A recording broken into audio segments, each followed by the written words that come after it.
ओम नमो भगवते वासुदेवाय। श्रीमद् भागवत महापुराण तृतीय स्कंद 9वां अध्याय। इस अध्याय में हम जानेंगे कि किस प्रकार ब्रह्मा जी ने भगवान की स्तुति की।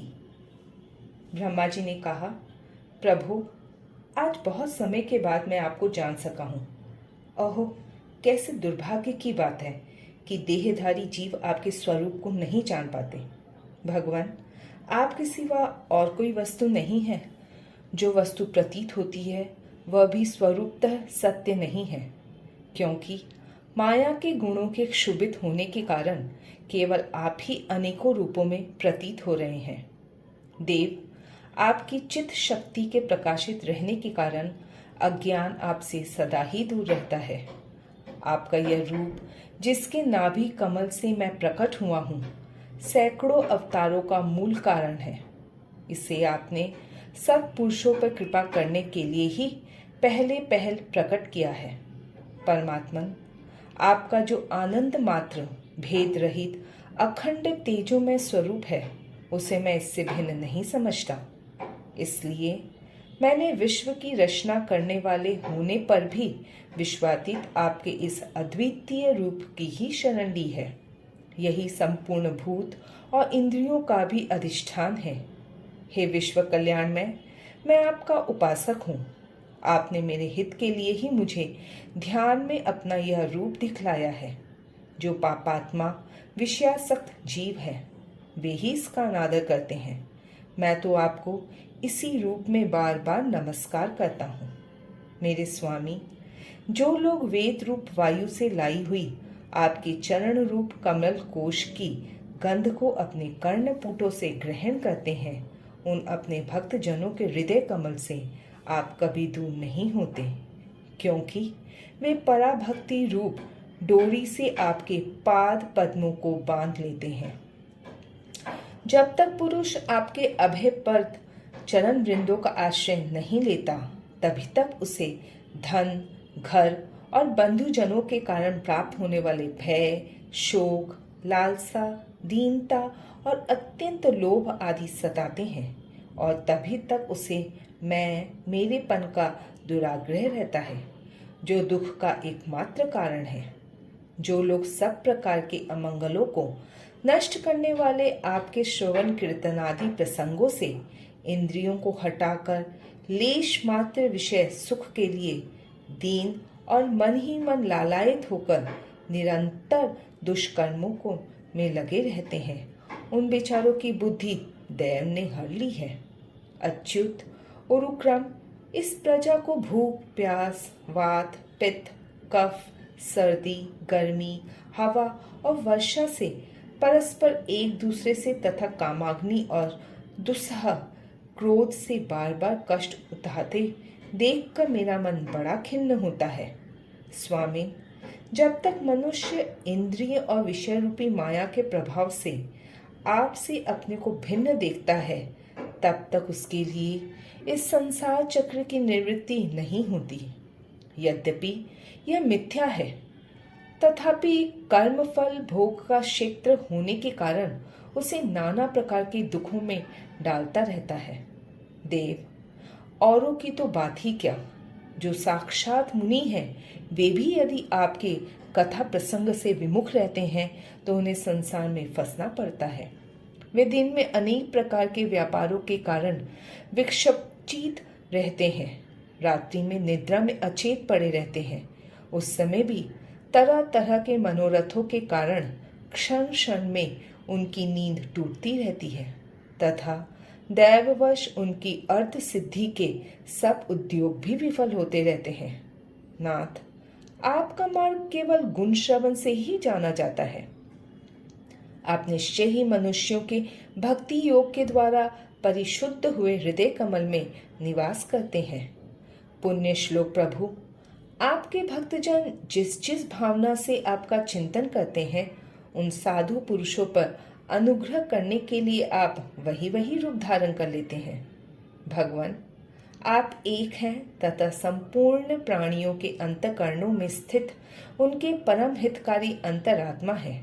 इसलिए यदि देवता लग भी हृदय में तरह तरह की कामनाएं रखकर भांति भांति की विपुल सामग्रियों से आपका पूजन करते हैं तो उससे आप उतने प्रसन्न नहीं होते जितने सब प्राणियों पर दया करने से होते हैं। किंतु वह सर्वभूत दया असक्त पुरुषों को अत्यंत दुर्लभ है। जो कर्म आपको अर्पण कर दिया जाता है उसका कभी नाश नहीं होता, वह अक्षय हो जाता है। अतः नाना प्रकार के कर्म, यज्ञ, दान, कठिन तपस्या और व्रत आदि के द्वारा आपकी प्रसन्नता प्राप्त करना ही मनुष्य का सबसे बड़ा कर्म फल है। क्योंकि आपकी प्रसन्नता होने पर ऐसा कौन फल है जो सुलभ नहीं हो सकता। आप सर्वदा अपने स्वरूप के प्रकाश से ही प्राणियों के भेद भ्रम रूप अंधकार का नाश करते रहते हैं तथा ज्ञान के अधिष्ठान साक्षात परम पुरुष हैं। मैं आपको नमस्कार करता हूँ। संसार की उत्पत्ति, स्थिति और संहार के निमित्त से जो माया की लीला होती है वह आपका ही खेल है। अतः आप परमेश्वर को मैं बार बार नमस्कार करता हूँ। जो लोग प्राण त्याग करते समय आपके अवतार, गुण और कर्मों को सूचित करने वाले देवकी नंदन, जनार्दन, कंस निकंदन आदि नामों का विवश होकर भी उच्चारण करते हैं, वे अनेकों जन्मों के पापों से तत्काल छूटकर मायादी आवरणों से रहित ब्रह्म पद प्राप्त करते हैं। आप नित्य अजन्मा हैं। मैं आपकी शरण लेता हूँ। भगवान, इस विश्व वृक्ष के रूप में आप ही विराजमान हैं। आप ही अपनी मूल प्रकृति को स्वीकार करके जगत की उत्पत्ति, स्थिति और प्रलय के लिए मेरे, अपने और महादेव जी के रूप में 3 प्रधान शाखाओं में विभक्त हुए हैं और फिर प्रजापति एवं मनु आदि शाखा प्रशाखाओं के रूप में फैलकर बहुत विस्तृत हो गए हैं। मैं आपको नमस्कार करता हूँ।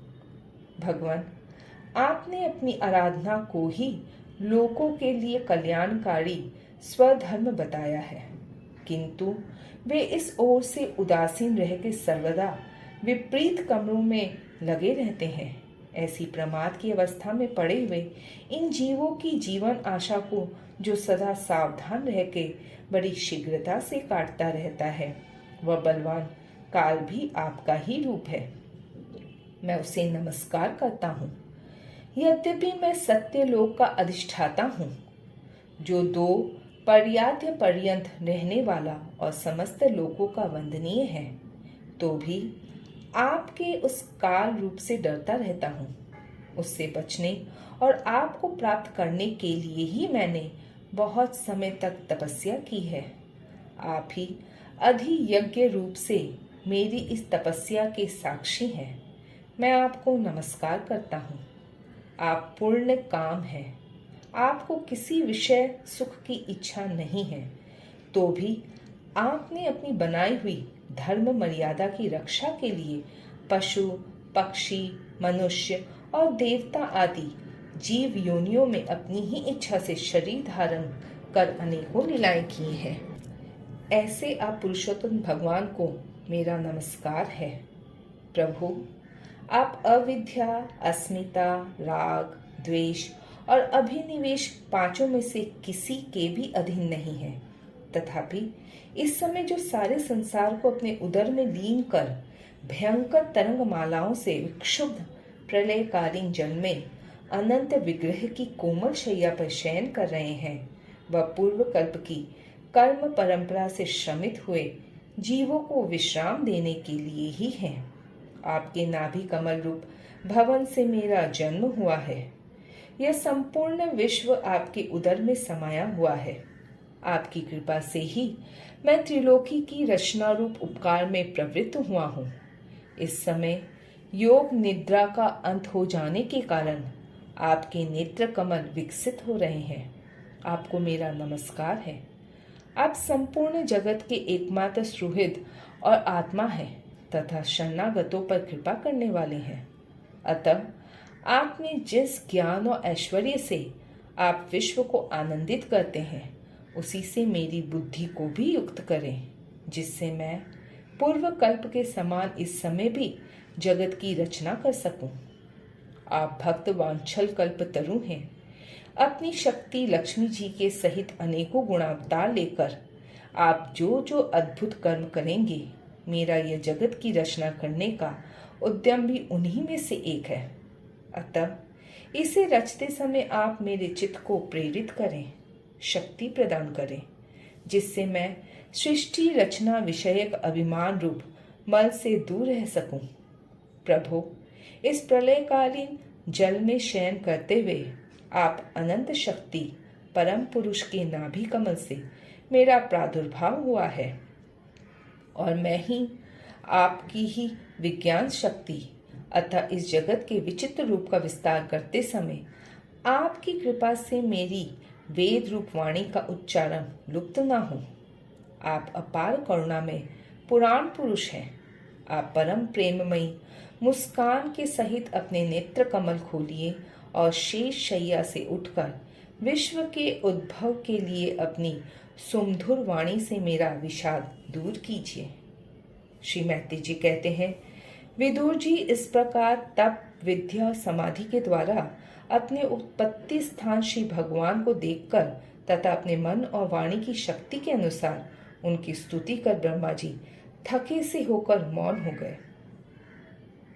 श्री मधुसूदन भगवान ने देखा कि ब्रह्मा जी इस प्रलय जल राशि से बहुत घबराए हुए हैं तथा लोक रचना के विषय में कोई निश्चित विचार न होने के कारण उनका चित्त बहुत खिन्न है। तब उनके अभिप्राय को जानकर वे अपनी गंभीर वाणी से उनका खेद शांत करते हुए कहने लगे। श्री भगवान ने कहा, वेद गर्भ, तुम विषाद के वशीभूत हो, आलस्य न करो, सृष्टि रचना के उद्यम में तत्पर हो जाओ। तुम मुझसे जो कुछ चाहते हो उसे तो मैं पहले ही कर चुका हूँ। तुम एक बार फिर तप करो और भागवत ज्ञान का अनुष्ठान करो। उनके द्वारा तुम सब लोगों की स्पष्टता अपने अंतःकरण में देखोगे। फिर भक्ति युक्त और समाहित चित्त होकर तुम संपूर्ण लोक और अपने में मुझको व्याप्त देखोगे तथा मुझ में संपूर्ण लोक और अपने आप को देखोगे। जिस समय जीव काष्ठ में व्याप्त अग्नि के समान समस्त भूतों में मुझे ही स्थित देखता है, उसी समय वह अपने अज्ञान रूप मल से मुक्त हो जाता है। जब वह अपने को भूत, इंद्रिय, गुण और अंतकरण से रहित तथा स्वरूपतः मुझसे अभिन्न देखता है, तब मोक्ष पद प्राप्त कर लेता है। ब्रह्मा जी, नाना प्रकार के कर्म संस्कारों के अनुसार अनेक प्रकार की जीव सृष्टि को रचने की इच्छा होने पर भी तुम्हारा चित्त मोहित नहीं होता। यह मेरी अतिशय कृपा का ही फल है। तुम सबसे पहले मंत्र दृष्टा हो। प्रजा उत्पन्न करते समय भी तुम्हारा मन मुझ में ही लगा रहता है। इसी से पाप में रजोगुण तुमको बांध नहीं पाता। तुम मुझे भूत, इंद्रिय, गुण और अंतकरण से रहित समझते हो। इससे जान पड़ता है कि यद्यपि देहधारी जीवों को मेरा ज्ञान होना बहुत कठिन है, तथापि तुमने मुझे जान लिया है। मेरा आश्रय कोई है या नहीं, इस संदेह से तुम कमल नाल के द्वारा जल में उसका मूल खोज रहे थे। सो मैंने तुम्हें अपना यह स्वरूप अंतकरण में ही दिखलाया है। प्यारे ब्रह्मा जी, तुमने जो मेरी कथाओं के वैभव से युक्त मेरी स्तुति की है और तपस्या में जो तुम्हारी निष्ठा है, वह भी मेरी ही कृपा का फल है। लोक रचना की इच्छा से तुमने सगुण प्रतीत होने पर भी जो निर्गुण रूप से मेरा वर्णन करते हुए स्तुति की है, उससे मैं बहुत प्रसन्न हूँ। तुम्हारा कल्याण हो। मैं समस्त कामनाओं और मनोरथों को पूर्ण करने में समर्थ हूँ। जो पुरुष नित्य प्रति इस स्तोत्र द्वारा स्तुति करके मेरा भजन करेगा, उस पर मैं शीघ्र ही प्रसन्न हो जाऊंगा। तत्ववेत्ताओं का मत है कि पूर्ण तप, यज्ञ, ज्ञान, योग और समाधि आदि साधनों से प्राप्त होने वाला जो परम कल्याण में फल है, वह मेरी प्रसन्नता ही है। विधाता, मैं आत्माओं का भी आत्मा और स्त्री पुत्रादि प्रियों का भी प्रिय हूँ। देहादि भी मेरे लिए ही प्रिय है, अतः मुझसे ही प्रेम करना चाहिए। ब्रह्मा जी, त्रिलोकी को तथा जो प्रजा इस समय मुझ में लीन है उसे तुम पूर्व कल्प के समान मुझसे उत्पन्न हुए अपने सर्व वेद में स्वरूप से स्वयं ही रचो। श्री मैत्री जी कहते हैं, प्रकृति और पुरुष के स्वामी कमल नाभ भगवान सृष्टिकर्ता ब्रह्मा जी को इस प्रकार जगत की अभिव्यक्ति करवा कर अपने उस नारायण रूप से अदृश्य हो गए।